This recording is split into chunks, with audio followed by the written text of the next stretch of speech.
Filmmaking combines the arts of writing, directing, acting, and, every once in a while, lovemaking. Today, we're counting down the top 10 movies where the actors actually had sex, as voted on by you, the viewer. Written, produced, and directed by Michael Winterbottom, 9 Songs is a romance film that tells the story of a relationship of 2 characters over the course of a year. It features stunning performances from bands like Elbow, the Dandy Warhols, and Franz Ferdinand. However, it's the sex scenes that have garnered the most attention. The film stars Kieran O'Brien and Margot Stiley had real intercourse and oral sex, and there's even a scene featuring, shall we say, an on-screen completion. Unfortunately, other than these details, the film isn't particularly well remembered.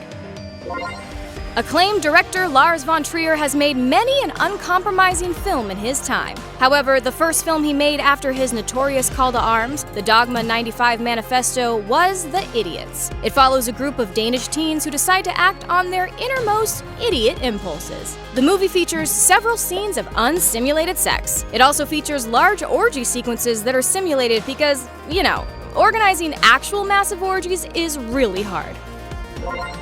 The John Waters film Pink Flamingos has become infamous in the years since its release. Heralded at the time as the filthiest film to ever have been made, it featured some of the most extreme gross-out moments ever. The film centers on a criminal, played by now iconic drag queen Divine, in hiding living with their mentally ill mother and good-for-nothing son. In the film, Divine eats real excrement and has oral sex with an actor playing their son. The film has gone on to develop quite a legacy. In fact, it nearly spawned a sequel titled Flamingos Forever.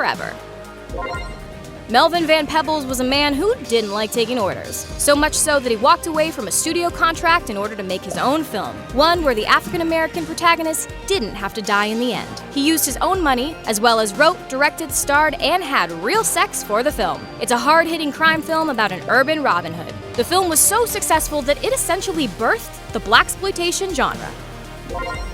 Lars von Trier made a little movie called Antichrist. It stars Willem Dafoe and Charlotte Gainsbourg. Maybe you've heard of it.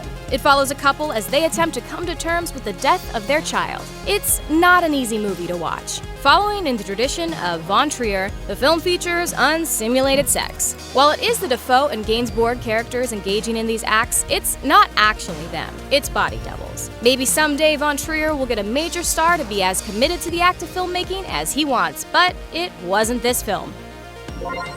Vincent Gallo is an auteur. His film, Buffalo 66, is a staggering achievement. The film, which is about a man who kidnaps a woman and forces her to pretend to be his wife upon returning home from prison, is uncompromising. He was heralded as the next Orson Welles, and then he made Brown Bunny, and everyone turned on him. Brown Bunny, co-starring Chloe Sevigny, follows a motorcycle racer who is adrift in his life. The film crescendos into a sequence where Gallo and Sevigny engage in unsimulated oral sex. The fallout of this being, Gallo didn't direct another movie until 2003's Promises Written in Water. Rumors have swirled that Chloe Sevigny was blacklisted from many big-budget productions. Thankfully, those turned out to be false. It would have been a massive shame to lose an actress of her caliber just because a couple of studio execs are prudes.